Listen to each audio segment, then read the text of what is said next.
Assalamualaikum warahmatullahi wabarakatuh. Kembali lagi bersama saya Sefri Hidayat di podcast Sefri Hidayat. Pada kesempatan kali ini saya akan menceritakan sebuah cerita pendek yang berjudul Pesakitan yang Mati Karena Terpuji karena karya Indriani Suharyan. Sebelum lanjut, bagi teman-teman yang belum mengikuti podcast ini, silakan bisa mengikuti. Apabila suka klik suka, apabila tidak suka ya tidak suka. Apabila ada yang ingin disampaikan bisa melalui email, komentar, ataupun media sosial saya. Pesakitan yang mati karena terpuji. Duar, duar.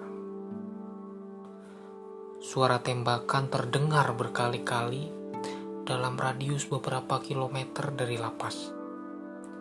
Aku lantas memejamkan mata, berdoa dalam hati semoga mereka dapat beristirahat dengan tenang. Pagi ini pelaksanaan eksekusi mati di Lumus Buntu telah dilaksanakan. Awan mendung seakan menambah suasana berkabung di dalam lapas.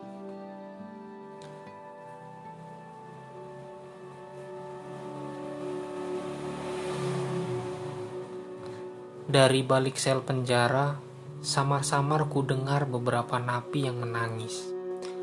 Ada pula salah satu dari mereka yang berteriak layaknya orang kesakitan. Suara tembakan tadi memang bukan yang pertama kali ku dengar. Aku bahkan sering mendengarnya sejak 5 tahun terakhir.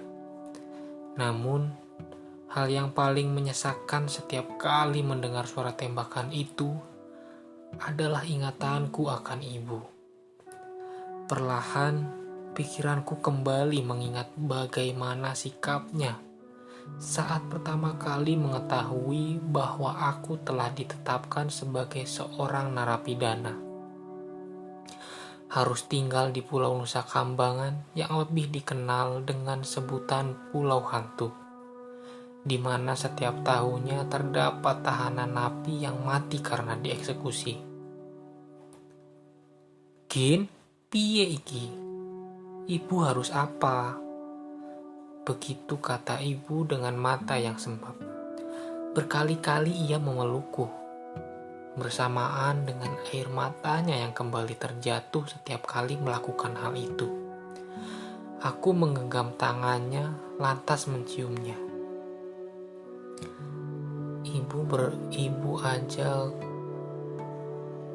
Ibu aja kuatir. Iki ketetapan sing Allah wehi. Allah kuwi ngerti sopo sing salah. Saat itu aku tak bisa berkata apapun lagi. Kabar akan hukuman eksekusi mati memang bukanlah suatu hal yang mengenakan. Namun, hal utama yang bisa kulakukan sekarang adalah mengatakan padanya bahwa aku bisa melewati semua ini. Nusa Kambangan bukan lagi suatu pulau yang asing untukku, sebab aku pun lahir di Jawa Tengah. Hal yang tak pernah kupikirkan hanyalah bagaimana bisa aku berada di sini, menjadi bagian dari penghuni Lapas Batu. Ketahuilah bahwa sebenarnya aku dibohongi. Bapak meninggal saat aku masih berusia 15 tahun. Hal itu membuatku akhirnya memutuskan untuk berhenti sekolah dan menjadi tulang punggung keluarga. Aku ingin membiayai sekolah adik saja, meringankan beban ibu, terlepas dari posisiku sebagai laki-laki dan anak pertama. Bertahun-tahun aku bekerja di salah satu toko sembako atau membantu ibu membuat besek dari bambu. Namun, ada masa di mana keluargaku mengalami hal tersulit, sementara gaji kami tidak cukup untuk menutupi segala kebutuhan keluarga saat itu. Entah kenikmatan atau justru malapetaka, teman pemilik toko sembako datang, memintaku untuk membantunya berdagang buah-buahan tropis ke negara-negara di Asia. Ia menjanjikan gaji yang lumayan besar dari penjualan barang ekspor yang mahal. Aku akhirnya menyanggupi dan mulai bergabung dalam sindikat perdagangan. Awalnya bisnis kami berjalan lancar. Aku bisa merasakan gajiku lebih dari cukup untuk memenuhi kebutuhan keluarga. Sampai pada akhirnya pihak berwenang menggeledah rumah teman pemilik toko sembako. Di dalam gudang ditemukanlah kokain seberat 97 kg. Temuan narkoba terbanyak di Indonesia pada saat itu. Otoritas Bea Cukai menemukannya saat teman pemilik sembako yang ternyata merupakan bos pengedar narkoba hendak mengirimkan paket itu ke Singapura melalui jalur laut. Ternyata kokain tersebut merupakan kiriman dari Liberia dan mereka meminta Indonesia mendistribusikannya ke negara Asia melalui kami. Kekesalanku memuncak. Aku tak pernah tahu bahwa di antara ratusan keranjang buah itu justru terdapat obat terlarang. Aku tak bisa menyelamatkan diriku sendiri. Tidak adanya bukti dan pengacara membuatku akhirnya harus mendekam dalam sel penjara. Menempati lapas untuk pertama kali tanpa berniat jahat tentu membuatku tertekan. Tapi ibu jelas lebih terluka karena hal ini. Namun di sisi lain, berada di sini membuatku banyak belajar. Aku bisa berkenalan dengan narapidana lain, seorang koruptor negara 10 triliun rupiah. Penipu terbesar Indonesia, bandar sabu-sabu 115 kg, teroris, atau pembunuh berantai dunia yang menghabisi 5 nyawa. Berbagi cerita dengan mereka membuatku menyadari satu hal, bahwa napi juga manusia, membutuhkan teman, dan memiliki kekhawatiran. Gin, ucap suara dari luar sel. Aku sontak menengok.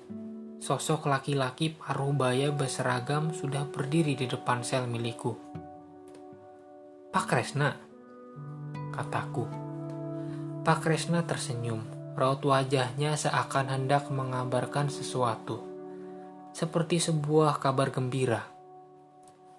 Laki-laki paruh baya ini namanya Pak Kresna, salah satu sipir Nusa Kambangan yang berjaga di Lapas Batu. Dia adalah orang pertama yang menghiburku saat aku menginjakkan kaki di tempat ini. Pak Kresna sudah seperti saudara bagiku. Dia sering membawakanku roti lapis favorit. Juga berbagai macam buku bacaan agar bisa ku baca di waktu luang. Yang paling penting, Pak Kresna adalah perantara komunikasiku dengan ibu. Ono opo to, Pak? Ada kabar gembira, Gin. Ibumu awal tahun akan berkunjung ke sini, katanya. Semalam Bapak dapat telepon. Aku membulatkan mata. Jelas ini adalah kabar gembira. Sudah 4 tahun aku tidak bertemu dengan ibu. Peraturan yang super ketat membuat ibu tidak bisa berkunjung ke tempat ini sesuka hati. Ibu sehat toh, Pak? Tanyaku. Pak Kresna mengangguk dengan senyum yang masih menjungkar. Alhamdulillah sehat, Kin. Tenang saja. Aku mengusap wajahku. Ikut tersenyum menatap Pak Kresna yang kini tertawa seolah menyemangatiku.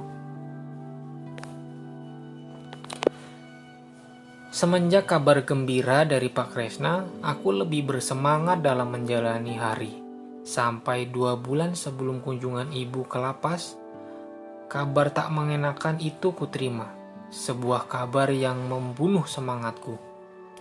Namun, apa yang bisa kulakukan ketika hal ini telah ditetapkan? 1 minggu lagi pelaksanaan eksekusi mati di Limus Buntu dilaksanakan. Dan aku menjadi salah satu bagian dari terpidana. Maka esok paginya, ketika Pak Krisna kembali mengunjungi selku, aku memberikannya sebuah surat. Pak, tolong kasih ini ke ibu. Matur nuwun. Pak Kresna lantas menatapku seraya ragu-ragu mengambil surat itu. Ia memperhatikanku begitu ketera. Detik berikutnya matanya memerah. Sepertinya tanpa kujelaskan pun ia sudah tahu apa yang akan terjadi. Air mata itu lantas menetes. Ia menangis, membuat wibawa seorang sipir Nusa Kambangan yang diyakini keras dan menakutkan pun seakan luntur begitu saja. Jangan kasih tahu ibu ya Pak. Sebaiknya ibu tidak berkunjung dan melihat.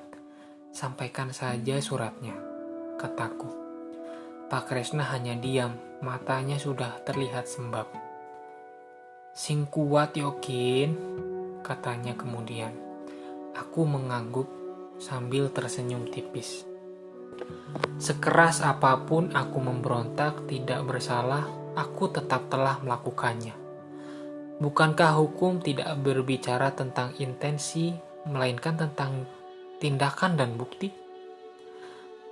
26 tahun aku hidup, aku tak pernah berpikir untuk menjadi seorang terpidana mati. Seperti apa bentuk narkoba? Memegangnya langsung pun aku tak pernah. Namun, aku juga tak bisa mengelak dari takdir. Merancang kematianku sendiri.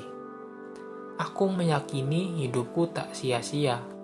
Seburuk apapun penjara, tempat ini menyadarkanku bahwa setiap manusia pasti memiliki alasan dan ceritanya sendiri yang tak bisa orang lain hakimi. Sebuah cerpen karya Indriani Suharyan. Terima kasih sudah mendengarkan. Sampai bertemu di cerita selanjutnya.